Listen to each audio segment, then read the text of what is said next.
Guys, कैसे हो आप लोग। Welcome to that so easy. पिछले वीडियो में मैंने ग्लाइकोलाइसिस पढ़ाया था और फिर बोला था मैंने कि अगले वीडियो में क्रेब साइकिल सिखाऊंगा। तो ये रही क्रेब साइकिल। ठीक है, तो क्रेब साइकिल पढ़ा रहा हूँ, तो ध्यान से देखना, क्योंकि ग्लाइकोलाइसिस, क्रेब साइकिल और ईटीएस ये आपस में कनेक्टेड है। तो ये वीडियो भी ध्यान से देखना, ठीक है।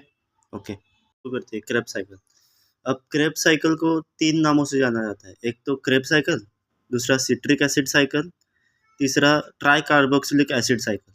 ठीक है, अब ये 3 नाम क्यों है, तो वो मैं बताता हूँ। क्रेब साइकिल को ऑफ कोर्स हैंस क्रेब ने एक्सप्लेन किया था। फिर सिट्रिक एसिड क्यों कहा जाता है, तो इस साइकिल का फर्स्ट स्टेबल कंपाउंड है जो कि सिट्रिक एसिड है। ठीक है, और सिट्रिक एसिड ही ट्राई कार्बोक्सिलिक एसिड है जिसमें 3 COOH ग्रुप मिलते हैं, इसलिए इसको ट्राई कार्बोक्सिलिक एसिड कहा जाता है। ठीक है, अब मैं दिखाता हूँ कैसे क्या क्या है। ठीक है, ध्यान से देखना। पहले तो एसिटाइल कोएंजाइम ए आएगा जो कि 2 कार्बन का है, और ऑक्जेलो एसिटिक एसिड जो कि 4 कार्बन का है। इससे इन दोनों से मिलके सिट्रिक एसिड बनेगा। ठीक है, इसमें एक एंजाइम आता है, सिट्रेट सिंथेसिस। ठीक है, वो एंजाइम क्या करेगा, एसिटाइल कोएंजाइम और ऑक्जेलो एसिटिक एसिड को लेकर सिट्रिक एसिड बनाएगा।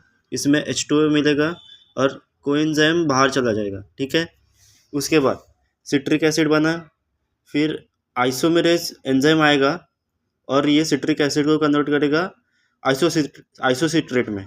ठीक है, आइसोसिट्रेट में कन्वर्ट करके फिर इसके बाद CO2 बाहर निकल जाएगा और फिर NADH+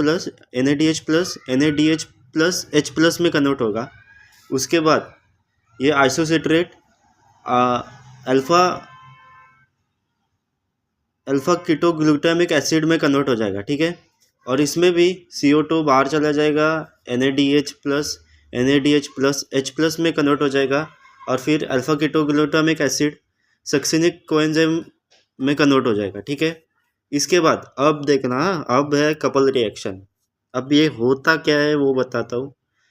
ये होने के बाद जीटीपी जो जीडीपी है वो जीटीपी में कन्वर्ट होता है और जीटीपी जीडीपी में कन्वर्ट होता है। और ये कन्वर्जन 2 बार होता है, एक बार जीटीपी में, एक जीडीपी में।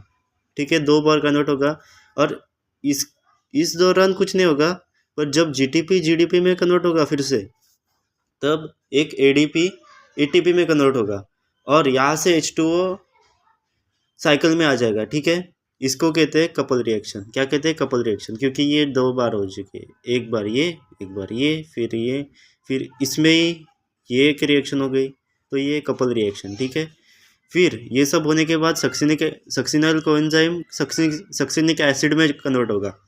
ठीक है, फिर क्या होता है, सक्सिनिक डिहाइड्रोजिनेज एंजाइम आता है और सक्सिनिक एसिड को फ्यूनेरेट में कन्वर्ट करता है और इसमें FADH2 में कन्वर्ट होता है और ये